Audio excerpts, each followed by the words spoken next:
I officially welcome you to the Florida South Chapter of the American Society of Interior Designers 2021 Design Excellence Awards. Our ASID chapter is the oldest and second largest chapter out of 46 in the U.S. We have a diverse membership, including dual memberships and international presidents, and we are a design gateway to Africa, Europe, South America, and the Caribbean. Thank you for joining ASID and our annual Design Excellence Awards.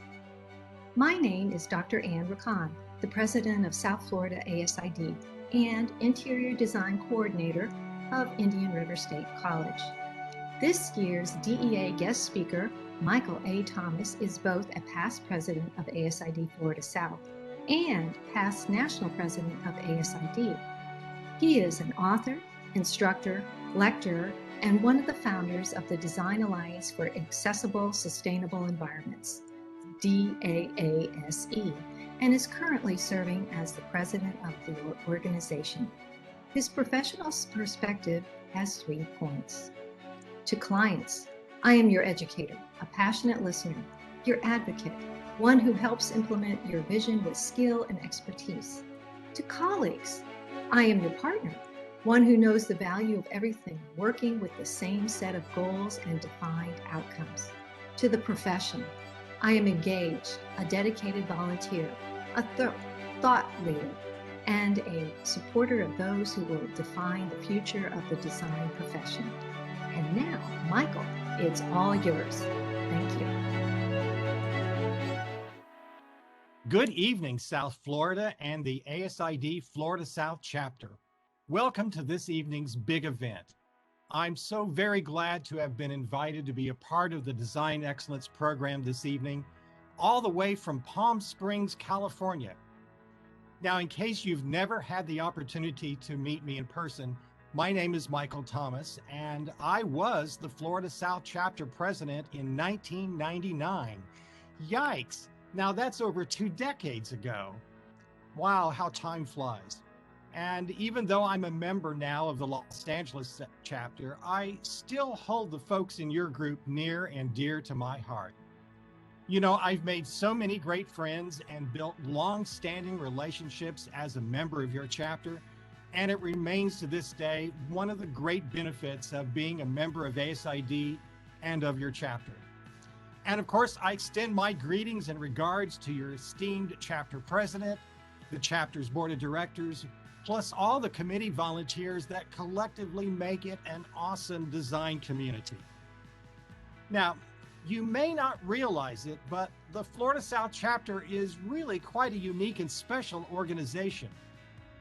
When I was the ASID national president in 2011, I would always hold up the Florida South Chapter as a model example because of how relevant the programs were, the interaction between industry partners and students, and how well organized it has remained over the years.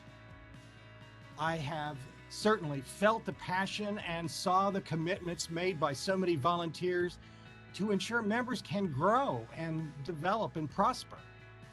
Your chapter has always offered important events like this one this evening, but also provides amazing continuing education, conferences, and trade events. And your chapter has always provided unending support for the passage of Florida's Interior Design Practice Act, a piece of legislation that remains a model for the country. Way to go, Florida South Chapter. Now, all of that has not been easy. Not then and not now. Change is never easy, especially when we are short of labor and can't source products. We are certainly traversing new territories and being challenged to learn new ways to do our work. But through ASID, you can find resources and relationships that will support each and every one of you as we all muddle through the next several months. This evening's Design Excellence event highlights the work of the best, designers, partners, projects, and tradespeople. And despite those challenges in this world today, Jeffrey Gillis, your chapter administrator, shared the large number of submissions that were sent in, representing a a broad spectrum of categories and showcasing the impact design is able to make on the human experience. And that's just really quite awesome.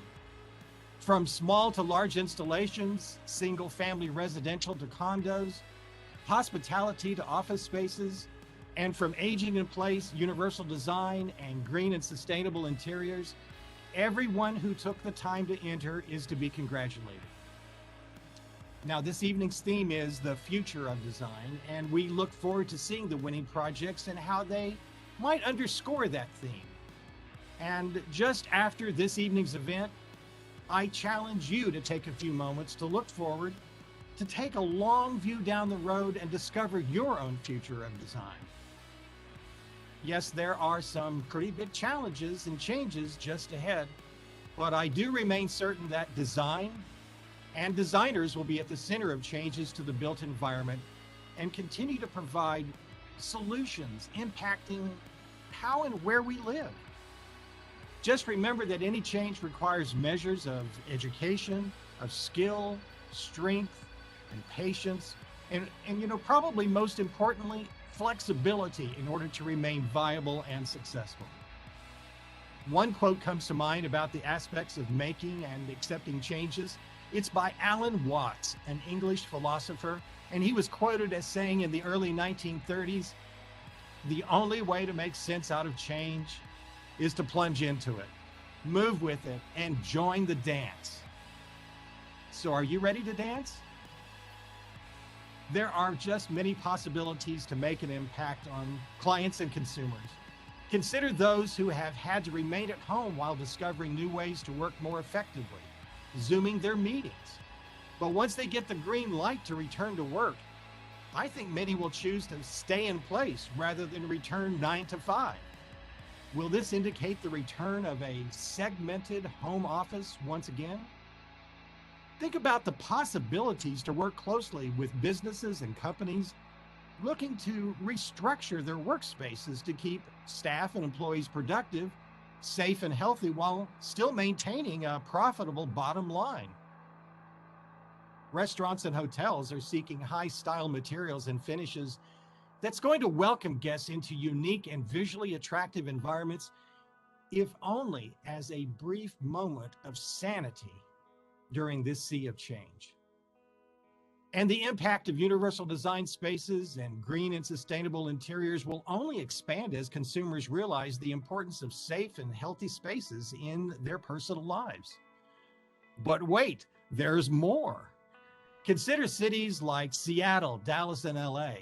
They are changing building codes to make it easier for the remodeling of garages, construction of granny pads, building casitas, and installing prefabricated freestanding workspaces in limited backyards.